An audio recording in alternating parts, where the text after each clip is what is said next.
السلام علیکم ورحمۃ اللہ وبرکاتہ۔ ناظرین، شب برات سے متعلق کچھ بدعتیں ہیں جو خاص اہتمام کے ساتھ شب برات کے روز کی جاتی ہیں۔ اس سے پہلے کہ میں ان تمام تر بدعتوں پر روشنی ڈالوں، میں آپ کو بتا دوں کہ شب برات کی رات ایک بے حد افضل رات ہے جس میں اللہ تعالیٰ کی زیادہ سے زیادہ عبادت ہمیں کرنی چاہیے۔ لیکن شب برات کی عبادت کا کوئی مخصوص طریقہ نہیں ہے۔ بہت سے لوگ کہتے ہیں کہ اتنی مرتبہ یہ پڑھ لیں، اتنی مرتبہ یہ پڑھ لینا، اتنی مرتبہ یہ پڑھ لینا۔ ایسا کچھ بھی نہیں ہے، کوئی مخصوص طریقہ نہیں ہے شب برات کی عبادت کا۔ اس کا ذکر نہ تو قرآن پاک میں ہے اور نہ ہی کسی حدیث میں ہے۔ تو ناظرین، بس جیسا آپ چاہتے ہیں، جیسا دل چاہے، جس طرح سے بھی چاہیں، بس اللہ تعالیٰ کی زیادہ سے زیادہ آپ عبادت کریں اور اللہ تعالیٰ سے اپنی مغفرت کی دعا مانگیں۔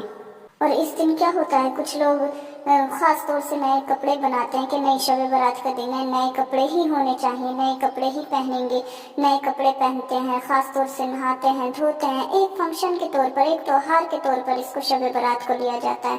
جبکہ ایسا نہیں ہے۔ شب برات، جو کہ میں نے آپ کو پہلے ہی بتایا کہ عبادت کی رات ہے صرف، اور کچھ نہیں۔ اور کچھ لوگ کیا کرتے ہیں، حلوہ بناتے ہیں، کھاتے ہیں، کھلاتے ہیں، اور خاص یہ سوچتے ہیں کہ نہیں، شب برات کا دن ہے، حلوہ تو ضروری بننا ہے، اور اس کے پیچھے وہ وجہ مانتے ہیں۔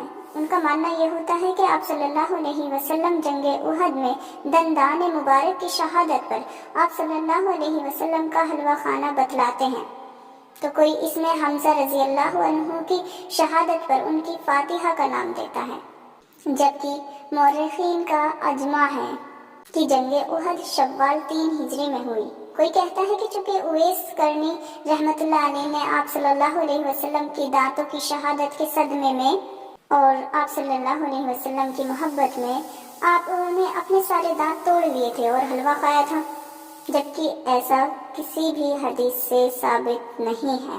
اور دوسری بدعت یہ ہے کہ کچھ لوگ اس رات کیا کرتے ہیں، مسجدوں کو، گھروں کو، بازاروں کو، یہاں تک کہ قبرستانوں کو چراغاں کرتے ہیں، جلاتے ہیں، لائٹنگ کرتے ہیں اور ڈیکوریشن کرتے ہیں، بہت کچھ کرتے ہیں۔ ان کا ذہن عبادت سے ہٹ کر ان چیزوں پر زیادہ ہو رہا ہے۔ یہ بدعتیں ہیں، جبکہ ایسا ہمیں نہیں کرنا چاہیے، جبکہ ایسا کرنا نہ آپ صلی اللہ علیہ وسلم سے ثابت ہے اور نہ صحابہ سے۔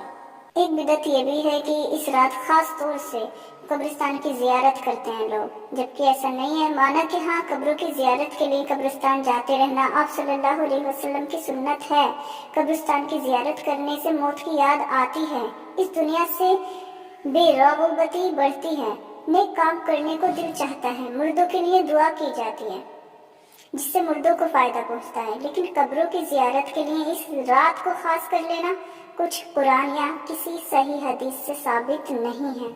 ان کا یہ عقیدہ ہوتا ہے کہ شعبان کی 15ویں شب میں مردوں کی روحیں گھر میں آ جاتی ہیں، اس لیے ان روحوں کا استقبال کرنے کے لیے گھروں کو سجاتے ہیں، روشنی کرتے ہیں، حلوے وغیرہ پر فاتحہ لگا کر اس کا ثواب ان روحوں کو پہنچاتے ہیں۔ حالانکہ اس عمل کا ثبوت قرآن و حدیث میں قطعی نہیں ہے۔ اس ناظرین، آپ کو بتانے کا مقصد یہ ہے کہ آپ ان بدعتوں سے بچیں اور صرف اپنا عبادت کی طرف رجوع کریں، اور اگر اس طرح کی بدعتیں کوئی کر رہا ہے تو اس کو آگاہ کریں۔ السلام علیکم ورحمۃ اللہ وبرکاتہ۔